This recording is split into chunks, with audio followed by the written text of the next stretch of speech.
What's up, everybody? First and foremost, happy Mother's Day to my mom, Beverly Fountain, and to all the other mothers out there as well. Happy Mother's Day. Now, let's get down to the business at hand. So, my Lakers hired Frank Vogel.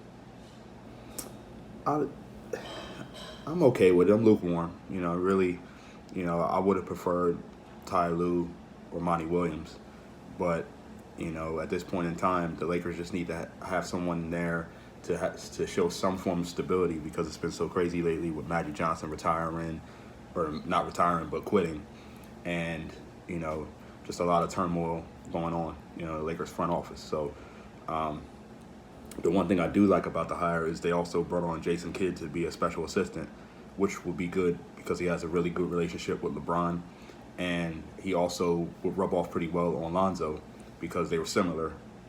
Lonzo's game is similar to what Jason Kidd is. Not as good as Jason Kidd at this point, but they have similar styles. Jason Kidd wasn't a good shooter, but he's a really good rebounder and a really good passer and a solid defender. And Lonzo is all three of those things. So maybe he can, give him some pointers and they can work well together. Basketball-wise, Vogel is a very good defensive coach. He was very good when he was with Indiana. They made the playoffs 5 out of the 6 seasons he was there, and they were a top 5 defense in the NBA when he was there. So he's going to get on them defensively, which they need, because LeBron doesn't really play good defense anymore. He's getting older now, so he just concentrates offensively more than anything, and conserves his energy pretty much on defense. So they need to have better schemes as far as helping out on the weak side, and he lets his man go by because LeBron only defends sometimes now, which is true. He's 35 years old. He's been in the league for 17 years, so you can't expect him to be an all-NBA defender in year 17 of his career. So, but at that point, with all that being said, he's still averaging 28.7 boards and 7 assists, which is, all-star level. So, all that being said, I'm okay with it. I really just have to wait and see. As far as free agency goes on July 1st, everybody's bad-mouthing the Lakers. Everybody's panicking. I'm here to tell you right now, they'll get somebody to team up with LeBron. And even if they don't, people seem to forget that the Lakers were there's a 4th seed in the West when they were all healthy. Rondo missed 30 games. LeBron missed 30 games. Lonzo missed 40 games.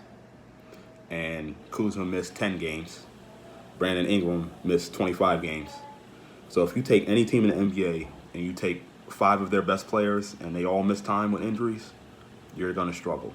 So people act like the Lakers were 100% healthy and still were bad, when the fact was they were ravaged with injury all year.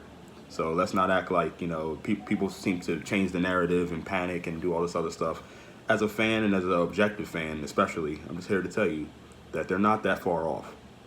With another offseason behind them, if they stay healthy, they'll definitely be a playoff team next year without adding anyone. And if they're fortunate enough to add, they won't get KD, and I don't think they'll get Kawhi.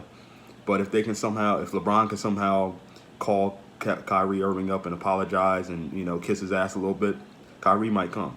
You never know. Or at worst case scenario, which is a good scenario, but worst case scenario, I think they could get Kemba Walker.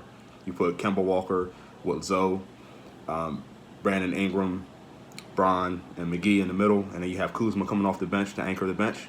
That's your 6th man. That's a solid top 5 playoff team right there. So I'm not worried about it. As a Laker fan, I'm not worried. All these people in the media could worry about it. All the haters can worry about it.